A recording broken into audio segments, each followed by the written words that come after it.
네, 여러분들의 재테크 파트너 스티브입니다. 지금 함께 보실 종목은 CI테크라는 종목인데요. 이 종목 오일선 매매의 실패형의 대표적인 사례거든요.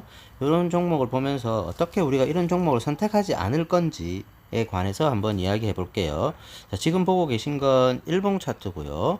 요거 이전에 주봉 한번 보겠습니다. 네, 주봉 차트를 긴 시간으로 이렇게 놓고 보면 과거에 이렇게 크게 한번 해먹고 뒤풀이까지 해먹었던 그런 종목이라는 걸 알 수 있는데, 요 부분에 상승이 한번 나왔기 때문에 요걸 일봉 차트로 보고 분석을 해보는 거거든요. 일반적으로 차트가 이렇게 우하향하는 차트들은 오일선 매매가 잘 안 된다라는 경향이 있고요. 일봉 차트로 봤을 때 요렇게만 본다면 정고점을 요렇게, 여기도 정고점이죠, 여기도 정고점이죠, 요것도 정고점이죠. 이렇게 정고점을 이렇게 차곡차곡 여기도 아주 잘 돌파하는 모습을 보였기 때문에 오일선 매매 한번 해볼 수 있거든요. 이 자리에서 이 당시가 2023년 7월이었는데요 7월 6일 이 당시에 오일선 매매 실패형이 나왔어요. 그 원인을 한번 분석해보고 이런 종목을 선택하지 않는 방법을 찾을 거예요. 지금부터 화면은 CI테크의 재무 비율입니다. 저는 이제 이 부채 비율하고 유보율을 보거든요. 유보율은 적어도 300이 이상, 300 넘어가는 거 하고요. 부채 비율은 100 이하인 종목을 주로 매매를 합니다. 그래서 요거는 기본적 분석에서 일단 제외된다, 탈락된다 라는 거고, 그 다음에 차트 보면서 기술적으로 거래 대금 한번 볼게요. 자, 차트 요렇게 해놓고 이게 지금 가장 높이 상승하고 있는 와중에 차트인데, 이때 우리가 볼 게 여기 있는 거래량 있죠? 이렇게 크게 들어온 거, 요때 거래 대금이 얼마가 되는지 한번 봅시다. 이렇게 딱 보면 거래 대금 324억, 요 다음날 324억, 여기에 많이 들어온 날 199억.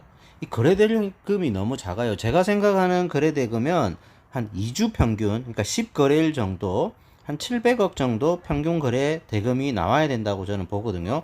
이건 무엇을 말하냐면 시장에서 관심을 받고 있는 주로 테마주나 아니면 급등주, 이런 것들이 어떤 이슈를 동반해서 많은 사람들의 관심을 끌고 있을 때 발생하는 현상들이에요. 즉 수급이 받쳐주는 종목들이거든요. 이런 수급이 받쳐주지 않는 종목들은 오일선 매매에서 성공할 확률이 낮아요.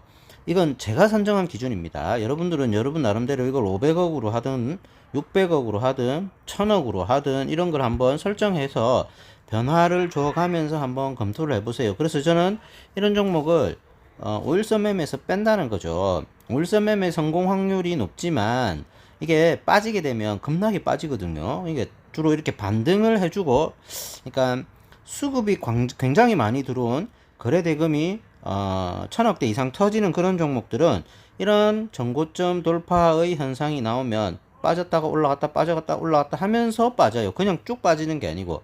근데 이렇게 거래 대금이 적은 종목이나 주봉이 우하향하는 종목은 그냥 쭉 빠집니다. 자, 요거 보시면 반등이라는 걸 찾아보기 힘들 만큼 그냥 빠지죠. 그냥 계속 빠지죠. 자, 그런데 만약에 내가 실수로 이 종목을 잘못해서 잡아버렸다. 자, 잡았을 때는 우리가 손절을 놔야 되거든요. 생각했는데, 그리고 15분 차트로 한번 볼게요. 예, 15분 차트로 보면 이 당시 7월 6일, 2023년 7월 6일, 요렇게 상승하다 쉬어가고, 상승하다 쉬어가고, 상승하다 쉬어가고, 5일선 근방이거든요. 충분히 매매해 볼 수 있는, 기술적으로만 볼 때는 매매해 볼 수 있는 자리인데, 이게 왜 잘 안 되냐는 걸 이제 한번 보자는 거죠. 자, 만약에 여기 5일선 근방에서 샀다 하면 이게 반등이 없잖아요. 빠졌다가 살짝 올라왔다가 다시 빠져버리잖아요. 요런 현상이 지속될 때 우리가 어떻게 대응할 것이냐라는 거죠. 이렇게 놓고 보고, 자 15분 차트 이렇게 좀 좁게 놓고 이렇게 볼게요. 좁게 놓고 돌아오나요? 절대 매수가로 돌아오지 않죠. 다만 어떤 현상이 나오냐면 여기서 올라갔다 내려갔다, 확대해서 보면 이렇게 보면 여기서 5일선 매매 매수 이후에 이렇게 출렁이는 모습 정도 보이고, 여기를 깨니까 영원히는 아니겠죠. 뭐 앞으로 몇 년 뒤에 다시 올라갈 수 있겠지만 여기를 깨니까 급격하게 하락을 해버리더라. 지금 1200원대거든요. 그럼 반토막 이상 나버렸잖아요.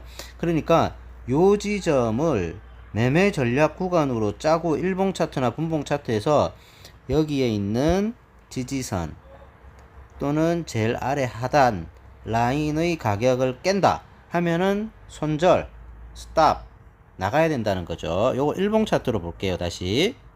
자, 여기가 일봉 차트입니다. 급격히 상승했기 때문에 5일선 매매를 요 근방에서 해볼 수가 있겠죠. 만약에 매수를 했다 라고 치는데 이렇게 빠져버렸어. 어떡할 거야? 이거 어떡할 거예요? 그죠? 그러니까 우리가 여기서 확대를 해서 5일선 매매에서 샀다 하면은 손절을 여기에다가 놔야 돼요. 여기다가. 여기 십자가 형태의 봉 있죠? 요 봉은 추세를 전환시키는 봉이거든요. 요 추세를 전환시켰다가 상승해주면서 수익을 주고 빠지면 상관없는데 수익도 주지 않고 내 원금, 내가 매수한 가격 요쯤에서 거기까지도 오지 않고 다시 빠진다 하면 이 라인은 여기도 직전 고점이잖아요. 이 라인을 뺄 때, 빠질 때는 반드시 손절을 해야 된다라는 게 이 5일선 매매의 철칙입니다. 자, 요렇게 돼버리는 거예요. 요 자리를 깨니까 여기에 지지했던 자리 있죠. 요렇게 쌍바닥이 되고 올라가야 되거든요. 여기를 깨면 이렇게 훅 빠진다는 거죠. 훅 빠지는 거. 훅 빠지면서 계속 빠진다는 거예요.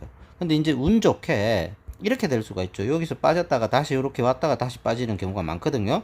요 자리는 지지와 저항의 역할을 하는 자리다. 근데 운 좋게 이제 이 자리에 왔다면 그때는 다시 또 손절을 할 수 있는 기회를 한 번 더 주니 굉장히 다행인 거죠. 자, 요렇게 왔다. 요럴 때는 다시 한번 손절할 수 있는 절호의 기회다라는 거고, 특징이 우리가 자주 하는 엔벨러프 매매 있잖아요. 5일선 매매를 실패한 종목이 엔벨러프까지 바로 빠지면 성공할 가능성이 높다라는 거 한번 확인해 두고 이런 종목을 다음에 볼 때 대응하면 되겠습니다. 다시 정리해 보면 5일선 매매는 52주 신고가나 우상승하는 종목으로 하는데 주봉으로 봤을 때 하향 추세에 있는 종목들은 잘 안된다. 그리고 거래 대금이 평균 거래 대금 저는 한 10일 2주 평균 거래 대금 500억에서 600억, 700억 정도 되는 종목들을 하거든요.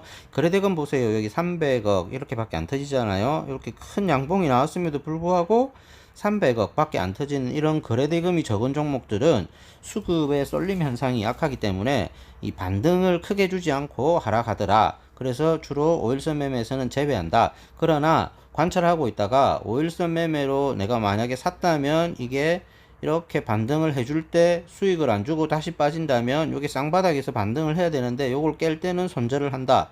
그리고 이런 종목들이 엔벨러프까지 바로 간다 라면 한번 매매해 볼 만하다 라는 걸 요지로 하겠습니다. 오늘 이야기 여기까지 드릴게요.